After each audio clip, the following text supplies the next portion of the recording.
ये कहानी एक ऐसी लड़की की है जिसका नाम ग्लोरिया है, जो बचपन के आदत और परिजन की चुनौतियों के बीच एक रहस्यमय कनेक्शन को उजागर करती है, जिसमें वह अनजाने में सियोल शहर में एक विशालकाय मॉन्स्टर को कंट्रोल करती है। कहानी शुरू होती है सियोल, दक्षिण कोरिया में, जहां एक छोटी लड़की रात के अंधेरे में पार्क में अपनी खोई गुड़िया की तलाश कर रही है। जब उसे गुड़िया मिलती है तो आकाश में चिंगारियां दिखाई देता है। वह जब पीछे मुड़कर देखती है तो वहाँ एक विशालकाय मॉन्स्टर को देखकर वह चीख पड़ती है, जो वहाँ से गुजर रहा था। यह रहस्यमय घटना उसकी जिंदगी का एक महत्वपूर्ण हिस्सा बन जाता है। 25 साल बाद हमें ग्लोरिया को न्यूयॉर्क में दिखाते हैं। वह एक लंबी रात में पार्टी के बाद अपने अपार्टमेंट में लौटी है। उसका बॉयफ्रेंड टिम गुस्से में है। वह ग्लोरिया पर चिल्लाता है कि जब से उसने अपनी नौकरी खोई है वह बस सोफे पर लेटी रहती है या पार्टी करती है। टिम उसकी शराब की लत को बेकार जिंदगी से तंग आ चुका था। वह ग्लोरिया से ब्रेकअप कर लेता है और कहता है कि उसने उसका सारा सामान पे कर दिया है। उसे टिम के काम से लौटने से पहले उसे घर छोड़कर चला जाना चाहिए। टिम को जाने के बाद ग्लोरिया के पार्टी दोस्त अपार्टमेंट में आते हैं और धमकाते हैं, लेकिन वहाँ वह शॉक में होती है और कोई रिएक्ट नहीं कर पाती। कुछ समय बाद ग्लोरिया अपने छोटे से गृह नगर लौट जाती है। उसका पुराना घर खाली है और वहाँ फर्नीचर भी नहीं है, इसीलिए वह फ्लोर पर सो जाती है। अगली सुबह वह एक एयर मेट्रोस खरीदने दुकान जाती है और वहाँ अपने बचपन के दोस्त ऑस्कर से मिलती है। ऑस्कर उसे अपने बार में मिलने के लिए कहता है। ग्लोरिया अपनी जिंदगी की सच्चाई छिपाते हुए झूठ बोलती है कि वह छुट्टियों पर आई है। ऑस्कर के बार में ग्लोरिया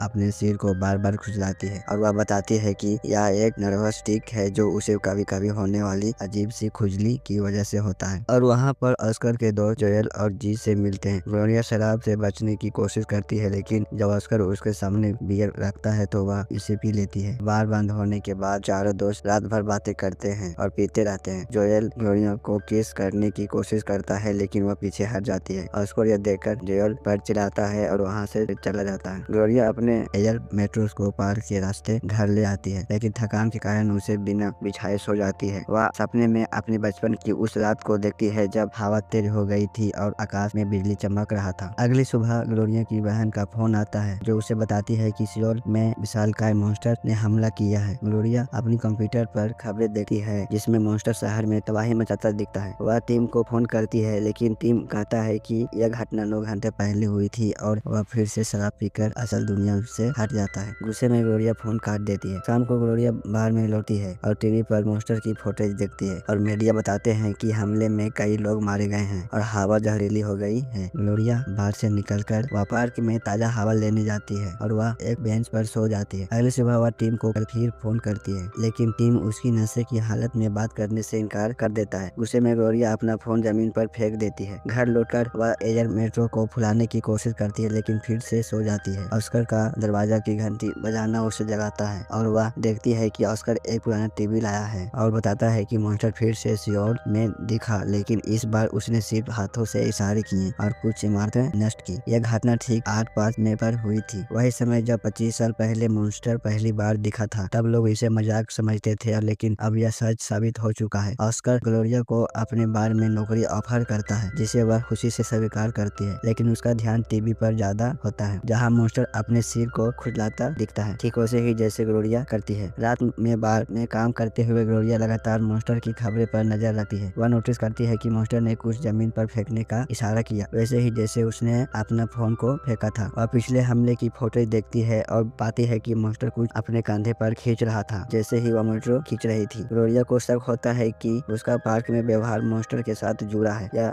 वह सियोल और अपने गृह नगर के नक्शे को मिलाकर देखती है। अगली सुबह पर वह पार्क के प्लेग्राउंड पर खड़ी होकर रैंडम हाथों से इशारे करती है और घर लौटकर वह खबरें देखती है और पाती है कि मॉन्स्टर ने सियोल में ठीक वही इशारे किए हैं। यह पक्का हो जाता है कि वह मॉन्स्टर को कंट्रोल कर रही है। शौक में वह बिस्तर पर गिर पड़ती है और सो जाती है। जगने पर वह देखती है कि न्यूज में बताया जा रहा है कि मॉन्स्टर इंसान की मदद कर रहा है और सभी लोग मॉन्स्टर पर चर्चा कर रहे हैं। ग्लोरिया टीम को फोन करके बताती है कि उसे नौकरी मिल गई है। तभी ऑस्कर एक पुराना सोफा लेकर आता है। ग्लोरिया टीम को इंतजार करने की कहती है, लेकिन ऑस्कर के साथ बाहर चली जाती है और टीम को भूल जाती है। बाद में ग्लोरिया अपने दोस्त को अपना रहस्य बताने का फैसला करती है। वह उन्हें पार्क ले जाती है और सियोल की लाइव कैमरा फोटो चेक करने को कहती है। जैसे ही वह प्लेग्राउंड पर कदम रखती है, मॉन्स्टर सियोल में प्रकट होता है और ग्लोरिया की हर हरकत करता है, यहाँ तक कि डांस की नकल भी करता है। ग्लोरिया के दोस्त यह देखकर हैरान रह जाते हैं। तभी सियोल में मिलिट्री मॉन्स्टर पर हमला करते हैं और ग्लोरिया को भी दर्द महसूस होता है। गुस्से में वह हवा में मुक्का मारती है और मॉन्स्टर भी हवा में मुक्का मारता है और एक विमान को गिरा देता है। ग्लोरिया डर जाती है कि उसने पायलट की जान ले ली। वह घबराकर गिर पड़ती है और बेहोश हो जाती है। जगने पर वह टीवी पर मॉन्स्टर की गिरने से हुई तबाही देखती है और ऑस्कर खाना लेकर आता है और उसे मोटिवेट करता है। लेकिन ग्लोरिया खुद को पुलिस के हवाले करना चाहती है, लेकिन ऑस्कर उसे रोकता है और एक अखबार दिखाता है जिसमें लिखा है कि मॉन्स्टर के साथ एक विशाल रोबोट भी दिखा था। ऑस्कर सोचता है कि रोबोट उसका रूप है क्योंकि वह ग्लोरिया की मदद के लिए प्लेग्राउंड पर कदम रखा था। ग्लोरिया और ऑस्कर नाश्ता करते हुए बात करते हैं और ऑस्कर बताता है कि जब वो बच्चे थे तब वहाँ पार्क नहीं बल्कि एक निर्माण स्थान था। ग्लोरिया को याद आता है कि एक दिन स्कूल के बाद वह और ऑस्कर उस जगह के पास थे। ग्लोरिया अपने कोरिया प्रोजेक्ट के साथ थी, तभी तेज हवा चली और उसका प्रोजेक्ट उड़ गया। ऑस्कर उसे ढूंढने के लिए नदी के पार चला गया था। ग्लोरिया को अब तक का सबसे अच्छा विचार आता है। वो एक कोरियर रेस्टोरेंट में जाते हैं और मालिक से एक लेटर को कोरिया में अनुवाद करने को कहती है। अगले सुबह ग्लोरिया प्लेग्राउंड पर जाती है और इशारे से सियोल में सभी को भागने का आदेश देती है। ऑस्कर कैमरे पर दिखता है और जब सभी चले जाते हैं तो ग्लोरिया जमीन पर मॉन्स्टर के जरिए माफी का संदेश लिखती है, जिसमें वह वादा करती है कि अब कोई तबाही नहीं होगी। दुनिया भर के लोग हैरान हैं कि मॉन्स्टर बुद्धिमान है और कुछ उसे अच्छा मानने लगते हैं। काम के बाद ग्लोरिया जोएल के पास जाती है और दोनों करीब आते हैं। अगली सुबह वह खबरों में देखती है कि रोबोट फिर से प्रकट हुआ है और वह जोएल को लेकर प्लेग्राउंड पर पहुंची है, जहां ऑस्कर रोबोट को कंट्रोल कर रहा है और जी उसका गाइड कर रहा है ताकि कोई तबाही ना हो। ग्लोरिया ऑस्कर को रुकने के लिए कहती है, लेकिन वह इसे हल्के में लेता है। गुस्से में ग्लोरिया प्लेग्राउंड पर कदम रखती है और उसका मॉन्स्टर प्रकट होता है। आसपास के भीड़ तालियां बजाती है। ऑस्कर फिर भी नहीं रुकता, इसीलिए ग्लोरिया उसे थप्पड़ मारती है और मॉन्स्टर भी रोबोट को थप्पड़ मारता है और मॉन्स्टर को सियोल का रक्षक कहा जाने लगता है। लेकिन ऑस्कर का व्यवहार बिगड़ता जाता है और बार में वहाँ ज्यादा शराब पीता है और जी को बाथरूम में समय बिताने के लिए ताने मारता है, यह इशारा करते हुए कि वह ड्रग्स ले रहा है। जी गुस्से में बताता है कि उसे पेट की समस्या है और वह सालों से दवाई ले रहा है। ऑस्कर के बार बार अपमान करने पर जी चला जाता है। फिर ऑस्कर ग्लोरिया को शराब पीने के लिए उकसाता है, लेकिन ग्लोरिया मना कर देती है। ऑस्कर धमकी देता है कि अगर वह शराब नहीं पिएगी तो वह प्लेग्राउंड पर जाकर और तबाही मचाएगा। ग्लोरिया गुस्से में बोतल का सारा शराब फ्लोर पर गिरा देती है। ऑस्कर जोएल के साथ अपनी कार में चला जाता है। ग्लोरिया उसे रोकने की कोशिश करती है क्योंकि वह नशे में है और कुछ बेवकूफी कर सकता है। ऑस्कर उसे अपमानित करता है और वह कार को उसके सामने से लेकर चला जाता है। अगली सुबह ऑस्कर पहले से ही प्लेग्राउंड पर होता है। ग्लोरिया वह पहुंचती है और दोनों को मॉन्स्टर सियोन में प्रकट होते हैं। ग्लोरिया उसे थप्पड़ मारती है, लेकिन ऑस्कर उसे पकड़ लेता है और चोट पहुंचाता है। ग्लोरिया उसे लात मारती है और मॉन्स्टर भी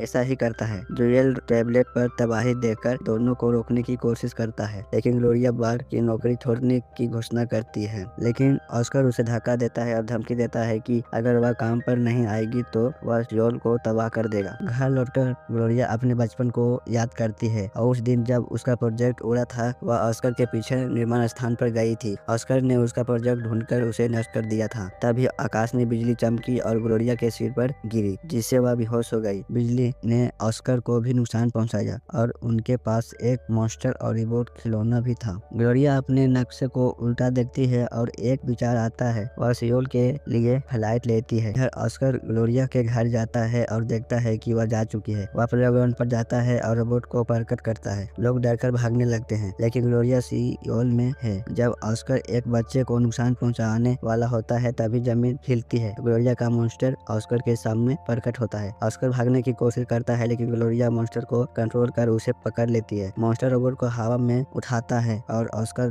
रोते हुए गिराता है। ग्लोरिया उसे दूर फेंक देती है और उसका मॉन्स्टर गायब हो जाता है। सियोल में लोग जश्न मनाते हैं जब रोबोट भी गायब होता है। जोएल खबर में ग्लोरिया को देखता है और मुस्कुराता है, यह जानकर कि उसने सब कुछ ठीक कर दिया है। ग्लोरिया एक बार में जाती है और रोने लगती है। वहाँ बारटेंडर से अपनी कहानी बताना चाहती थी, लेकिन जब उसे शराब ऑफर की जाती है तो वह निराश हो जाती है और कहानी यही खत्म होता है।